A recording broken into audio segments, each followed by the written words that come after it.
पुर्खाले सिर्जेको सम्पत्ति हाम्रो कला र संस्कृति। भक्तपुर नगरपालिकाको प्रस्तुति खोपा साथ भक्तपुर आवाज। पुर्खाले सिर्जेको सम्पत्ति हाम्रो कला र संस्कृति। जोजलपा नमस्कार। भक्तपुर नगरपालिकाको रेडियो कार्यक्रम खोपा स भक्तपुर आवाजको पर्खाइमा बस्नुहुने तपाईँ श्रोतामा हार्दिक स्वागत। म हुँ तपाईँको आफ्नै प्रस्तोता रविन्द्र प्रसाद कोशी। तपाईँले यो कार्यक्रम हरेक सोमबार बिहान 7:30 बजेदेखि 8 बजेसम्म मात्र भक्तपुर एफएम 105.4 मेगाहर्जको रेडियो तरङ्गमा सुन्न सक्नुहुनेछ। भक्तपुर नगरपालिकाको रेडियो कार्यक्रम खोपसका अन्य 2वटा श्रृङ्खलाहरू पनि हरेक हप्ता यसरी नै प्रसारण भइरहेका छन्। हरेक बुधबार बिहान 7:30 बजेदेखि 8:30 बजेसम्म समसामयिक विषयमा तयार पारिएको रेडियो बुलेटिन सुन्न सक्नुहुनेछ भने हरेक शुक्रबार साँझ 6:30 बजेदेखि 7 बजेसम्म कला, संस्कृति र सम्पदा विशेष श्रृङ्खला सुन्न सक्नुहुनेछ। अनलाइनमा कार्यक्रम www.bhakturfm.com.np र हाम्रो पात्रो एप्स मार्फत संसारका कुनै पनि ठाउँबाट तपाईँले यसरी नै हामीलाई सुन्न सक्नुहुनेछ। सँगसँगै भक्तपुर नगरपालिकाको रेडियो कार्यक्रम खोपसका यी सम्पूर्ण श्रृङ्खलाहरू हाम्रो युट्युब च्यानल खोपस KSWPASA मार्फत पनि सुन्न सक्नुहुनेछ। सोमबारको श्रृङ्खला शिक्षा, स्वास्थ्य र पर्यटन विशेष श्रृङ्खला रहनेछ र आजको यो विशेष बसाइलाई हामी अझ विशेष बनाउने तयारी गर्दैछौँ। भक्तपुर नगरपालिकाको रेडियो कार्यक्रम खोपसमा विगतका श्रृङ्खलाहरूमा पनि सोमबारको बसाइमा हामीले विविध श्रृङ्खलाहरू विविध विषयवस्तुसँग जोड्दै आएका छौँ। विशेष गरी शैक्षिक विषयसँग जोड्दै आएको विषयवस्तु हामी आजको बसाइमा जोड्दैछौँ। र भक्तपुरमा अहिले हिजो र अस्ति 2 दिन असोज 18 र 19 गते 45औं नेपाल भाषा साहित्य तमुन्ज्या तथा सांस्कृतिक बोझ्या सम्पन्न भएको छ र कार्यक्रममा उपस्थित विभिन्न विशिष्ट व्यक्तित्वहरूले आफ्नो तर्फबाट आफ्नो विशेषज्ञताका विषयमा र सँगसँगै नेपाली साहित्य र भाषासँग सम्बन्धित भएर विभिन्न कुराहरू मन्तव्यहरू राख्नुभएको छ र आजको यो बसाइलाई आज हामी एउटा विशेष बनाउने उद्देश्यका साथ उक्त कार्यक्रममा पाल्नुभएका विभिन्न व्यक्तित्वहरूमध्ये एकजना व्यक्तित्वसँगको कुराकानी खोपसको यो विशेष बसाइमा जोड्दैछौँ। विशेषतः नेपाल भाषा साहित्य तमुन्ज्या, नेपाल भाषा साहित्य कला संस्कृति सँगसँग जोड्दै गर्दा यसलाई एउटा अघोषित रूपमा खुल्ला विश्वविद्यालयको रूपमा पनि भक्तपुरका जनताहरूले उपयोग गरिरहेको हामीले विगतका अभ्यासहरूमा पनि देखेका छौँ। राष्ट्रिय अन्तर्राष्ट्रिय विषयवस्तु, साहित्य भाषासँग सम्बन्धित विषयवस्तु, कला संस्कृतिसँग सम्बन्धित विषयवस्तु पनि यो कार्यक्रममा हामीले सुनिरहेका छौँ र यो वर्ष पनि सुन्यौँ र यसमा आतिथ्यता ग्रहण गर्नुहुने विभिन्न व्यक्तित्वहरूमध्ये आज कार्यक्रममा आउनुभएका एकजना व्यक्तित्वसँगको कुराकानी आज हामी जोड्दैछौँ। नेपाली साहित्यका एक विशिष्ट व्यक्तित्व, अध्येता र लामो समयदेखि साहित्यमा एउटा राम्रो खम्बाका रूपमा विशिष्ट व्यक्तिका रूपमा रहनुभएका प्राध्यापक डाक्टर रामप्रसाद गेवाली छन्द कविताका मूर्धन्य व्यक्तित्व पनि हुनुहुन्छ। उहाँ यो नेपाल भाषा साहित्य तमुन्ज्याको मञ्चमा आएर भक्तपुर सँगसँगै एउटा नेपाली साहित्यका बारेमा पनि उहाँले एउटा आफ्नो मन्तव्य व्यक्त गर्नुभएको छ र उहाँको थोरै तमुन्ज्यासँग सम्बन्धित भएर अलिकति मन्तव्य सँगसँगै नेपाली साहित्यका कुरा पनि आजको यो बसाइमा जोड्ने प्रयत्न गर्दैछु। आउनुहोस् उहाँसँगको कुराकानी सुरु गरौँ।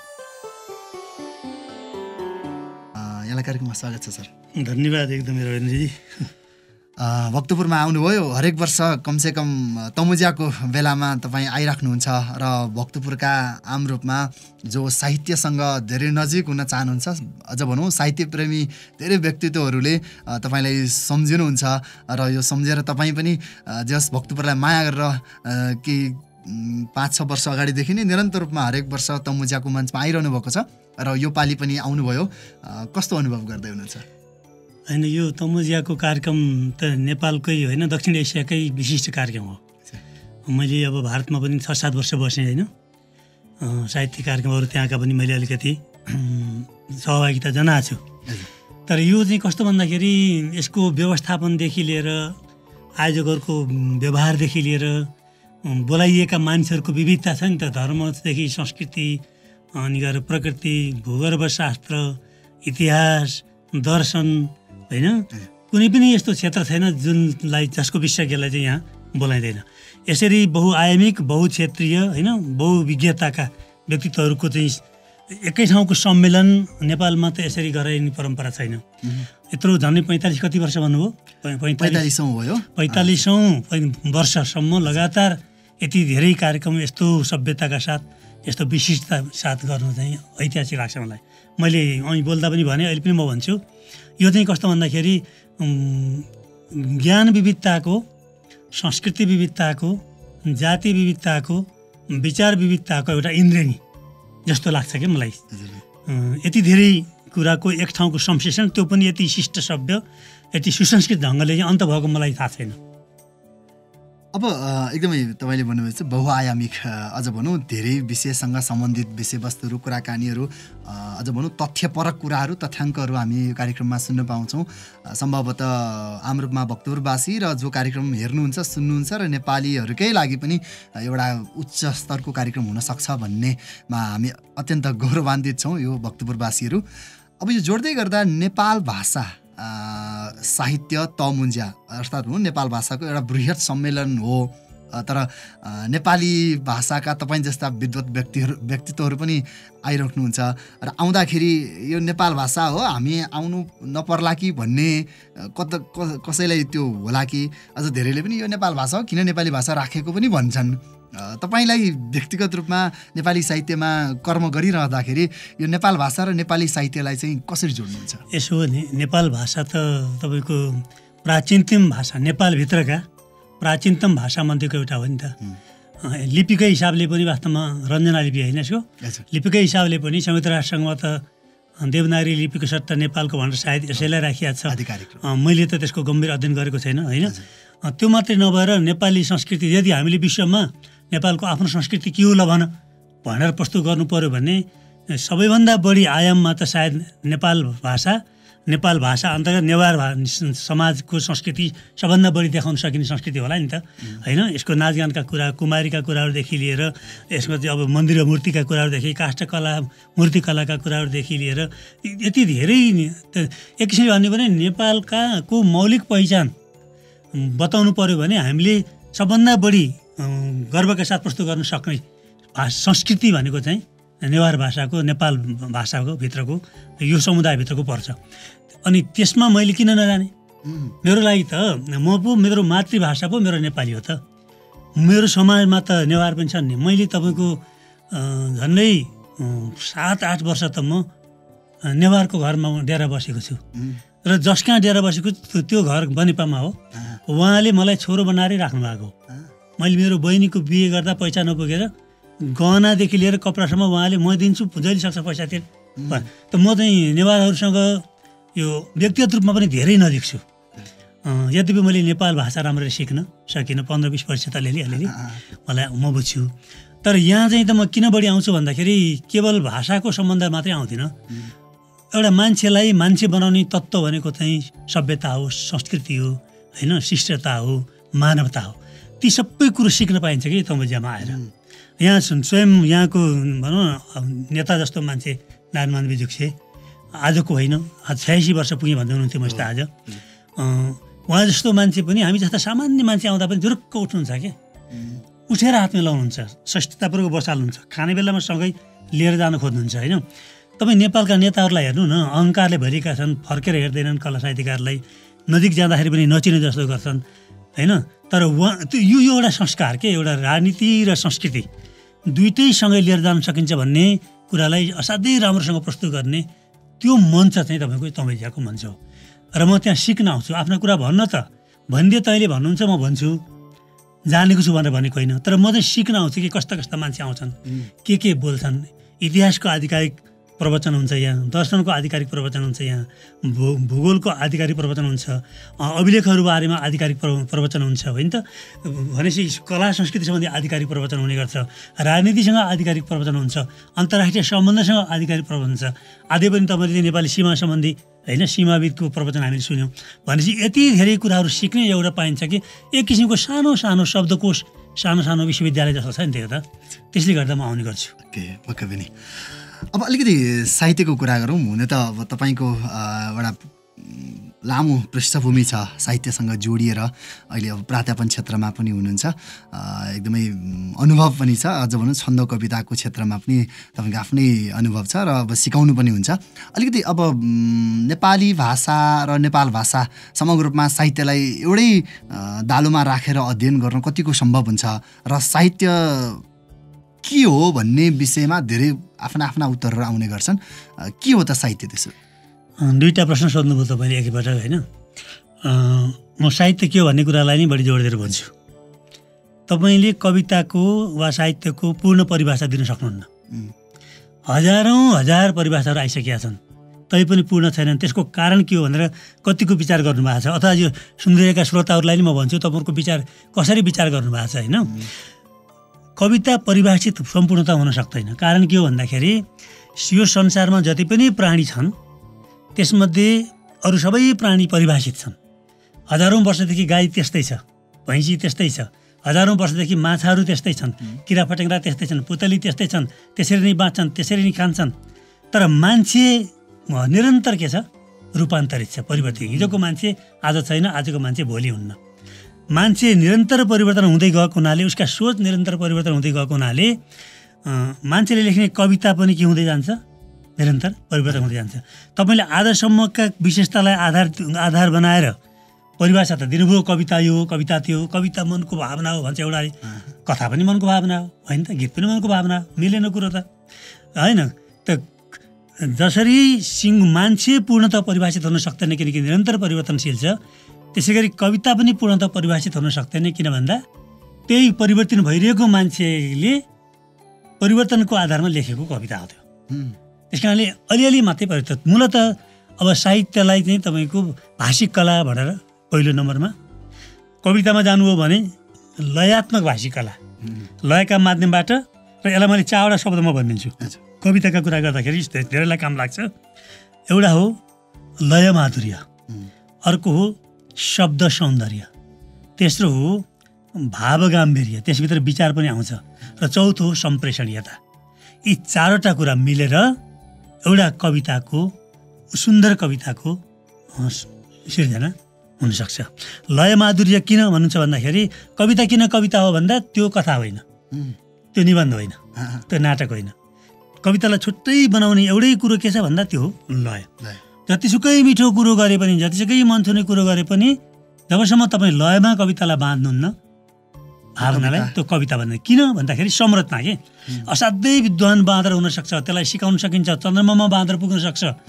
त्यस तपाईँ सामान्य मान्छेभन्दा पनि धेरै बुद्धिमान हुनसक्छ त्यो बाँदर सिकाएर तर पनि तपाईँ त्यसलाई बाँदर भन्नुहुन्छ मान्छे भन्नुहुन्न के किन मान्छे भन्नुहुन्न भन्दा त्यो संरचनामा बनोटमा चाहिँ त्यो के छ बाँदर छ ठिक यही कुरो कवितामा लागु हुन्छ जतिसुकै राम्रो जतिसुकै मन छुने जतिसुकै गम्भीर कुरा प्रस्तुत गरे पनि लयमा प्रस्तुत नगर्दासम्म त्यो अभिव्यक्ति कविता हुँदैन त्यस कारणले लयको माधुर्य पहिलो शर्त हो दोस्रो शर्त शब्दको सौन्दर्य अरू साहित्यमा चाहिँ धेरै वाक्य साक्य के लेख्न सकिन्छ भने यो चाहिँ बिम्बको माध्यमबाट प्रतीकका माध्यमबाट होइन अलङ्कारका माध्यमबाट वक्रोक्तिका माध्यमबाट ध्वनिका माध्यमबाट यसलाई व्यक्त गर्ने भएको हुनाले शब्दहरूको सौन्दर्य कवितामा हुन्छ मिथक भए बिम्ब अलङ्कार प्रतीकहरू त्यो शब्द सौन्दर्यभित्र पर्छ त्यस कारणले कवितालाई चाहिँ के भन्छ के अरे प्रतीकात्मक अलङ्कारिक बिम्बात्मक शब्दहरूको कला पनि भन्ने गरिन्छ तेस्रो तपाईँको चाहिँ के छ भन्दाखेरि भाव गाम्भीर्य सामान्य भावना जसले जसले नि भोग्छ नि खाएँ पिएँ हिँडेँ डुलेँ भन्ने कुरो त जे पनि जसले गम्भीर मनमा छुने एकदमै वर्षौँसम्म पनि त्यो बिर्सन नसकिने खालका ती तोड परेका अनुभूति हुन्छन् नि ती अनुभूतिहरू जति प्रगाढ रूपमा तपाईँले चाहिँ ती शब्द सौन्दर्यभित्र जोडेर लयमा हाल्नुहुन्छ त्यति त्यो कविता बन्छ र अन्तिम तत्त्व के भन्दा जति शक्तिशाली कविता भए पनि त्यो सम्प्रेषणीय हुनुपर्छ बुझिने हुनुपर्छ मान्छेको हृदयमा छुन सक्नु पऱ्यो नि त त्यो कविता जति शक्तिशाली भयो नि तपाईँले सुन्दाखेरि केही बुझ्नु भएन भने त्यसको केही पनि अर्थ छैन यसरी चाहिँ कवितालाई हेर्नुपर्ने हुन्छ चावडा अब तपाईँले नेपाल भाषा र नेपाली भाषाको कुरा गर्नुभयो भने जम्मै लिपि र भाषामा फरक त अहिले त लिपि पनि नेपालीमा लेख्न थालियो नेपाल भाषा पनि नेपालीमै लिपिमा लेखिएको छ अहिले त होइन भने एउटै मात्रै कुरा बाँकी के रह्यो भन्दाखेरि चाहिँ त्यो अर्थ भाषिक मौलिकता मात्रै फरक भयो तर भाव त उही हो हामी उही समाजमा बाँचिरहेका छौँ उस्तै जीवन देखिरहेका छौँ, भोगिरहेका छौँ, सुनिरहेका छौँ, उस्तै राजनीतिको वरिपरि छौँ, उस्तै तपाईँको चाहिँ प्रकृतिसँग जोडिएका छौँ, उस्तै संस्कृतिलाई चाहिँ अगाडि लिएका छौँ भने हामीले प्रस्तुत गर्ने कुरा मात्रै फरक, के अरे भाषा मात्रै फरक हुन्छ, त्यहाँ अक्षरको बनोट मात्रै फरक हुनसक्छ, तर अर्थ त अनुभूति त एउटै हो नि। त्यस कारणले गर्दा नेपाल भाषा र नेपाली भाषामा खासै फरक छैन कवितामा। तर एउटा कुरा मलाई के छ भन्दाखेरि छन्दका कुरा गर्नुहुन्छ भने नेपाल भाषा र नेपाली भाषा धेरै नजिक छ। नेपाल भाषा पनि संस्कृतसँग धेरै नजिक छ, नेपाली भाषा पनि संस्कृतसँग धेरै नजिक छ। जस्तै मलाई कुरा गर्नुहुन्छ भने नेपाली भाषाको पहिलो कविता सङ्ग्रह दुर्गालाल श्रेष्ठ नेपाल भाषाका त ठुला महान कवि हुनुहुन्छ नि त। दुर्गालाल श्रेष्ठको पहिलो नेपाली कविता सङ्ग्रहको सम्पादन, कविताको पनि सम्पादन र यसको भूमिका समेतको काम मैले गरेको थिएँ होइन। अनि उहाँसित बस्दाखेरि उहाँ त कस्तो मातृकलयमा त यस्ता कविता लेख्नुहुन्छ, पञ्चचामरमा यस्ता कविता लेख्नुहुन्छ, कहाँ हो भन्दा सबै नेपाल भाषामा रहेछ, सबै त्यो हुँदो रहेछ। अर्को रामकृष्ण दुवाल भन्ने एकजना जनगायक हुनुहुन्छ, उहाँ पनि नेपाल भाषाका गीतहरू असाध्यै मजासँग प्रस्तुत गर्नुहुन्छ। त्यहाँ यसो हेर्दाखेरि त पुरै संस्कृत छन्दहरू जोडिन्छन्। त्यसै नेपाली छन्द कविता, खास गरी नेपाली छन्द कविता र नेपाल भाषामा लेखिने छन्द कविताहरू चाहिँ ठ्याक्कै मिल्छन्। त्यसले गर्दा पनि धेरै नजिक देख्छु म। ओके पनि अब साहित्यको कुरा गर्दै जोड्दाखेरि धेरै जसो व्यक्तित्वहरूले अब साहित्य किन लेख्ने या कविता नै भनौँ न, तपाईँ अब कविताको क्षेत्रमा अलिक बढी रुचाउनुहुन्छ र वाचन पनि त्यसरी नै हामी अगाडि सुन्छौँ। मैले भनेपछि साहित्य किन लेख्ने, के का लागि लेख्ने भन्दाखेरि त्यसको उत्तर के हुनसक्छ, जवाफ के हुनसक्छ? अब त्यसका दुईवटा मूलत एउटा चाहिँ मनोरञ्जन भनिएको छ, आनन्द प्राप्ति, मनोरञ्जन भन्दा पनि आनन्द, मनलाई आनन्द प्रदान गर्ने एउटा भनिएको छ। तर आज हामी सचेत मान्छेले चाहिँ आनन्दको निम्ति मात्रै कविता लेख्नुपर्छ भन्ने म व्यक्तिगत रूपमा चाहिँ त्यसलाई त्यति राम्रो मान्दिनँ। आनन्द दिने एउटा बाटो छँदैछ, काव्यानन्द भन्छ त्यसलाई, सामान्य आनन्दभन्दा विशिष्ट आनन्द। त्यो भनेको कस्तो भन्दाखेरि इन्द्रियजन्य आनन्दभन्दा फरक भन्छ कि। जस्तै तपाईँले चाहिँ भोक तिर्खा लागेला पानी पिउनुभयो, जिब्रोको अर्को एउटा आनन्द आयो, फलको आनन्द भयो। राम्रा दृश्य देख्नुभयो, आहा भन्नुभयो, आँखाको आनन्द आयो होइन। मिठो खाना खानुभयो, स्वादको आनन्द आयो। राम्रो गीत केही कुरा सुन्नुभयो, त्यो कानको आनन्द आयो। तर त्यो क्षणिक हुन्छ। जस्तै खानुभयो, खाँदासम्म छ, त्यसपछि फेरि त्यो सकियो। हेर्नुभयो, अन्त गइसक्यो, अब त्यो सकियो होइन। छालामा सिसो हावा आयो, छालाले स्पर्श गर्यो, एकछिन भयो, सकियो। तर काव्यानन्द चाहिँ के हुन्छ भन्दा दीर्घजीवी हुन्छ। त्यस कारणले यसलाई के भन्छ भन्दा इन्द्रियजन्य आनन्द भन्दा पनि माथिल्लो तहको जुन दीर्घजीवी आनन्द, पछिसम्म वर्षौँसम्म त्यो आदि त्यस्तो खालको एउटा आनन्द दिनु कविताको एउटा लक्ष्य हो।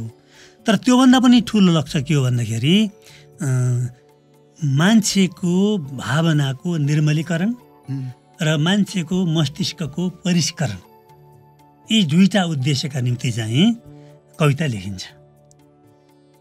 भावनाको निर्मलीकरण भनेको के हो भन्दा तपाईँका मनमा त के खत्म भावना पनि छन् नि। लोभ छ, अहङ्कार छ, डाहा छ, ईर्ष्या छ, बारम्बार तपाईँमा यस्ता झारहरू आइराख्छन् नि। झारले उम्रदय गर्छ, उखेलदय गर्नुपर्दछ भन्ने कवि ऋतुराज पङ्गाले लेख्नु भएको छ कि हाम्रो मनमा त्यस्ता आइराख्छन्।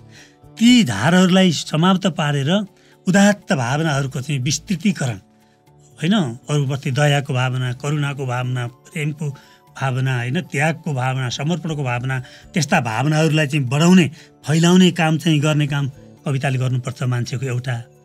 अर्को विचारको परिष्कार, जुनसुकै विचार राम्रा हुँदैनन्, जुनसुकै उपदेशहरू राम्रा हुँदैनन्, जुनसुकै संस्कृति राम्रो हुँदैन, जुनसुकै शास्त्र राम्रो हुँदैन, त्यहाँ भनिएका सबै कुराहरू चाहिँ वास्तवमा जीवनलाई काम नलाग्ने पनि हुन सक्छन् होइन। त्यस कारणले गर्दा कविताले चाहिँ मस्तिष्कको पनि परिष्कार गर्नुपर्छ, खराब विचारहरू हटाउने, असल विचारहरूलाई चाहिँ बढावा दिने र त्यो असल विचार र परिष्कृत जुन निर्मल गरिएको भावना बढाउँदै पाठकमा बढाउँदै लगेपछि मान्छेहरू कस्ता जन्मदै जान्छन्, परिष्कृत निर्मल मान्छेहरू जन्मदै जान्छन्। त्यस्ता मान्छेहरू बढ्दै गएपछि समाज सभ्य हुन्छ, सुसंस्कृत हुन्छ, देशको विकास पनि हुन्छ, मान्छे जस्तो हुन्छ। परिवर्तनको एउटा सम्भागका रूपमा परिवर्तनका निम्ति पनि कविताको दायित्व हो त्यो। त्यही भएर म नागरिक कविले नागरिक कविता लेख्नुपर्छ र लेखिसकेपछि बाँच्नु पनि त्यस्तै पर्छ। स्वाभिमानका कविता लेख्नुहुन्छ भने तपाईँले स्वाभिमानको जिन्दगी बाँच्नु पनि पर्यो।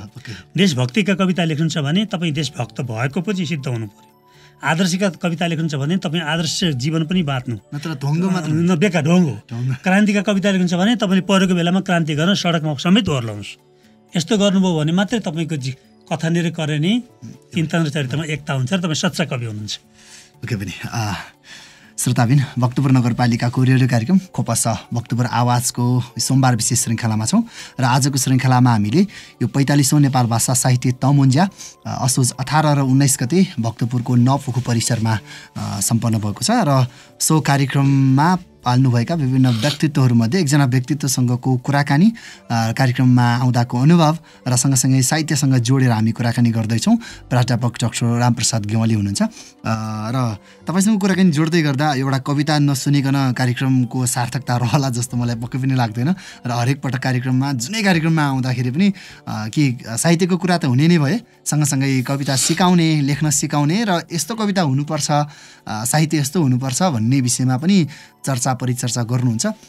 सम्भवतः त्यो पनि एउटा सम्पूर्ण दर्शकहरूको लागि र अझ भनौँ साहित्य प्रेमी व्यक्तिहरूको लागि एउटा मार्गदर्शन भइराखेको छ। तपाईँले अघि पनि भन्नुभयो यो परिवर्तन गतिशीलता चाहिन्छ र साहित्यको परिभाषा या कविताको परिभाषा एउटैमा सीमितता रहँदैन।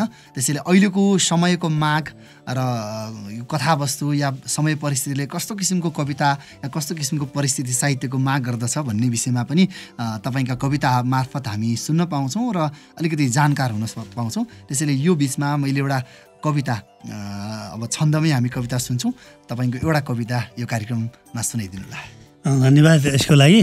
म कविता सुनाउनुभन्दा पहिले थोरै के भन्न चाहन्छु भने अहिले हामी निराशा कुण्ठा गुनासाहरू भएन खत्तम त्यो पनि खत्तम यो पनि खत्तम जता हेरो त्यतै मान्छेहरू चाहिँ नैराश्यका आक्रोशका होइन दिक्क लाग्दा कुराहरू मात्रै गरिएका छन्। कविता पनि सबैको सुने मैले आज पनि सुने सबै असन्तुष्टिका कविताहरू छन्। भएन पुगेन त्यो खत्तम यो मात्रै यस्तो मात्रै हामी देख्छौँ होइन।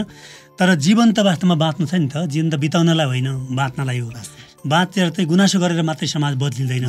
त्यस कारणले एउटा आशाको चेतना विश्वासको चेतना पनि सर्नुपर्छ भन्ने मलाई लाग्छ कविले। त म तपाईँले भनेअनुसार एउटा कविता चाहिँ सबै बिग्रेको छ भन्ने होइन बन्ने ठाउँहरू पनि छन् ढुक्क हुनु जहाँ खराब छ त्यहाँ राम्रो पनि छ भन्ने कुरालाई आधार गरेर एउटा आशाको कविता चाहिँ सुनाउँछु विश्वासको प्रश्न शीर्षकको।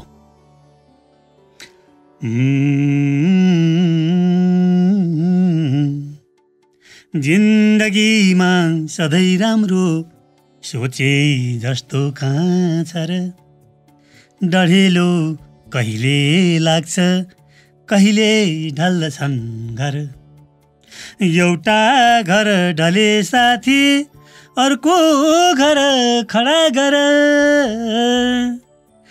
रचनाकारको बाटो सजिलो कुन बुझर आधी बेरी हुँदा केही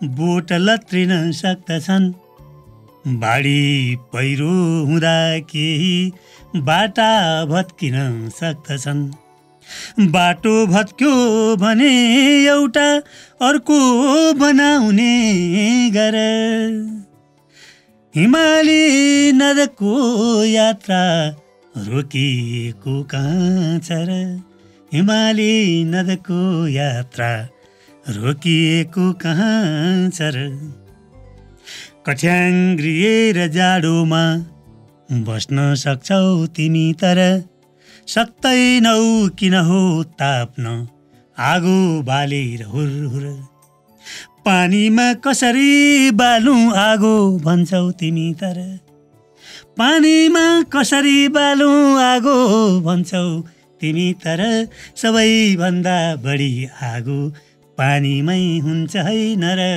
सबैभन्दा बढी आगो पानीमै हुन्छ होइन र।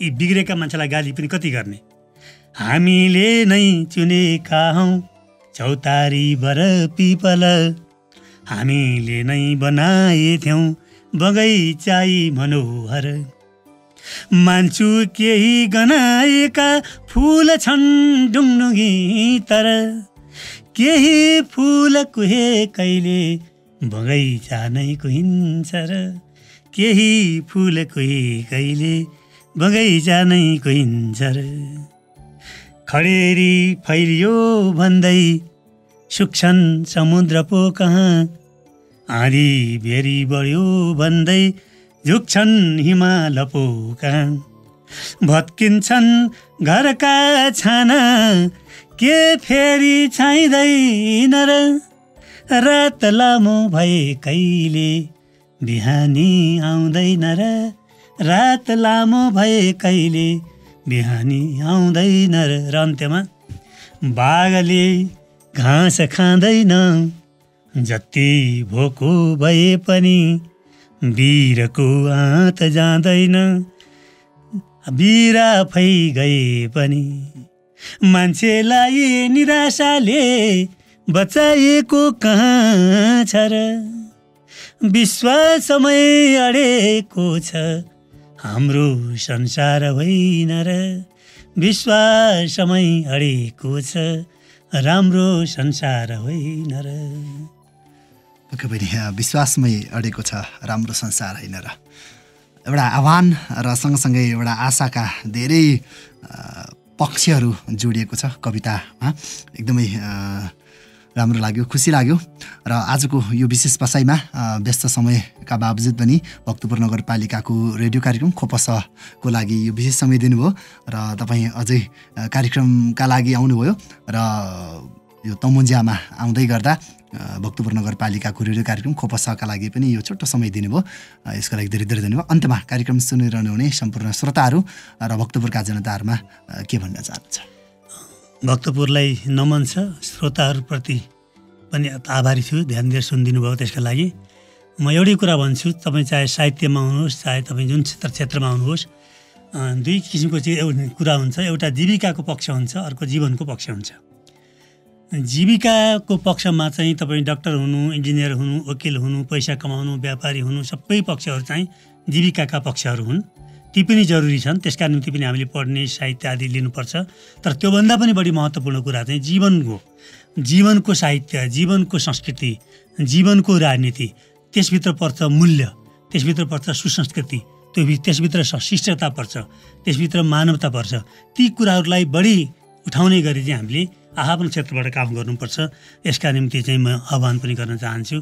मलाई सुनिदिनु भयो त्यसका निम्ति श्रोताहरूलाई मलाई अवसर दिनुभयो, त्यसका निम्ति तपाईँलाई यस रेडियोलाई धेरै धेरै धन्यवाद।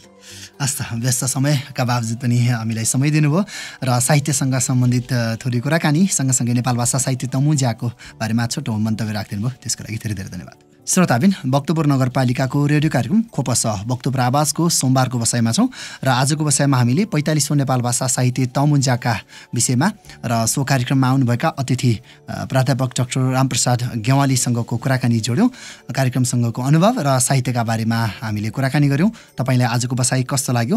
हामीलाई प्रतिक्रिया अवश्य पठाउनुहोला। तपाईँले आफ्नो प्रतिक्रिया भक्तपुर नगरपालिकाको फेसबुक पेज भक्तपुर म्युनिसिपालिटी र हाम्रो युट्युब च्यानल खोपस KSWPASA मा कमेन्ट्स गरेर पठाउन सक्नुहुनेछ।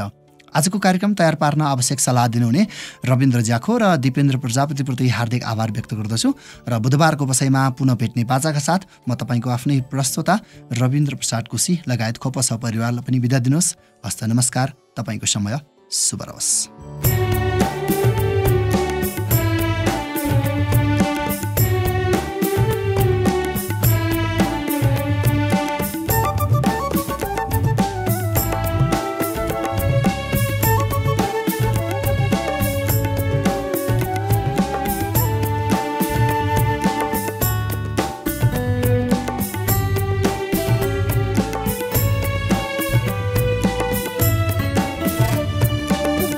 जीताजीको भ्याटी गयो, यो जीताजीको भ्याटी गयो, लेले पत्ती वैकुन काचा खाना तस्कया, हसे हाइसे भैल खालुया, हसे हाइसे यसी गन्न धस्वका ताने, शिशी धक प्याक हुला राम हाले, यो जीताजीको भ्याटी गयो।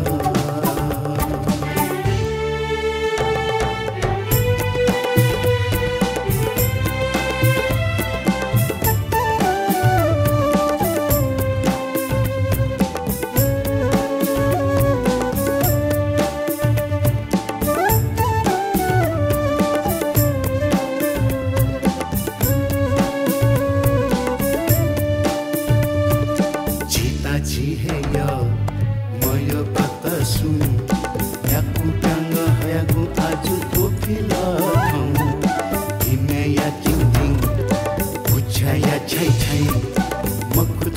जक झिगु युपाय मोहनी हबा मखुत हे जक झिगु युपाय मोहनी हबा य चिता झिगु भ्या अधिकय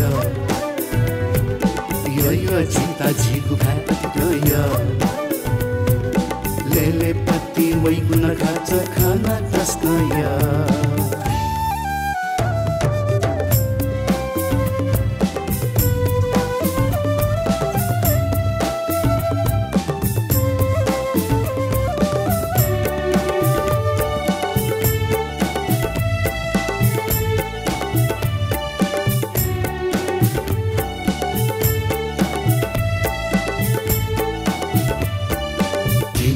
लाखी अल्ले सुकुन था हालाको मुक्ति ऐसा जमेलो मनी दे हेन स्वेच्छका जीसा जीव जनी चिलिबागु वाली त्वेता गुमे अनदनी चिलिबागु वाली त्वेता गुमे अनदनी य जीता जीगु भ्या अधिकय य जीता जीगु भ्या अधिकय लेले पति वैगुण खाच खाना तस्कय